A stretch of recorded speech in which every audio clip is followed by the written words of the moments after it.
ખેડબ્રહ્મા ખાતે આવેલા city survey number 6602 જૂનો રાધારીનો રસ્તો જે છેલ્લા કેટલાય વર્ષોથી બિસ્માર હાલતમાં છે અને ભંગાર પરિસ્થિતિમાં પડી રહ્યો છે. આ રસ્તા બાબતે અહીંના સ્થાનિક વેપારીઓ દ્વારા નગરપાલિકા તથા લગતા કચેરીઓ અનેકવાર રજૂઆતો કરવા છતાં તેનો કોઈ સુખદ નિકાલ આવ્યો નથી.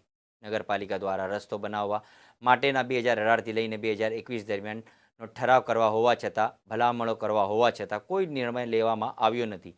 આ સિવાય સાંસદ રમીલાબેન બોરા દ્વારા પણ સાબરકાંઠા કલેક્ટરને 2023માં લેખિત પત્ર લખી આ રસ્તો મંજૂર કરવામાં તથા એનઓસી આપવા ભલામણ કરવા છતાં સમગ્ર તંત્ર કુંભકર્ણની નિંદ્રામાં પડી રહ્યું છે તેમ લાગે છે. સેવા સદનથી ગાર સુધીનો આ બાયપાસ રસ્તો જૂના હોવાના કારણે મોટી સંખ્યામાં લોકો અહીંથી અવરજવર કરતા હોય છે.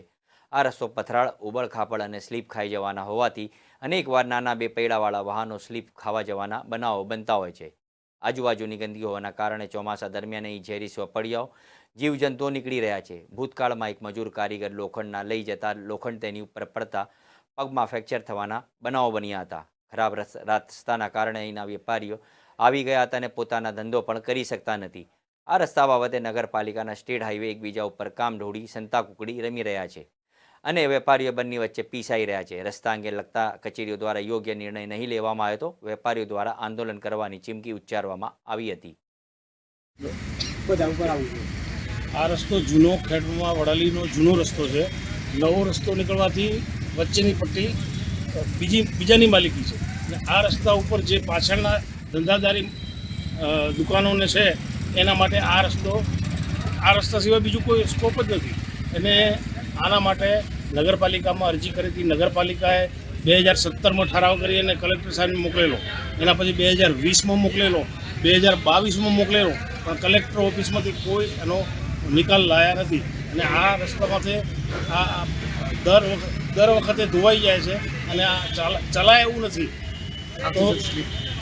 તો ઘટતું કરવા વિનંતી. ઓકે, અમારે આ રસ્તો સેવા સદનથી કરીને નગરપાલિકાને રસ્તો જોડતો છે.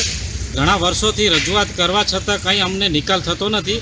છેલ્લે 2021માં અમે નગરપાલિકાને પણ અરજી આપેલી છે, પણ તોય આજ સુધી એનો નિકાલ થયો નથી. અને અમારી આ લાઇનમાં એક બાલાજી સ્ટીલ કરી દુકાન આવેલી છે. એના દુકાનથી માલ ભરીને એક માણસ માલ ભરતો હતો ને આ રસ્તાના હિસાબે પથ્થરનો પગ ખસી ગયો એને એનું મૃત્યુ થયેલું છે. તોય કોઈ આનો કોઈ નિકાલ કરતા નથી. અને આનો નિકાલ નહીં થાય તો અમે બધા આંદોલન કરવા ઉપર તૈયારી બતાવીએ છીએ.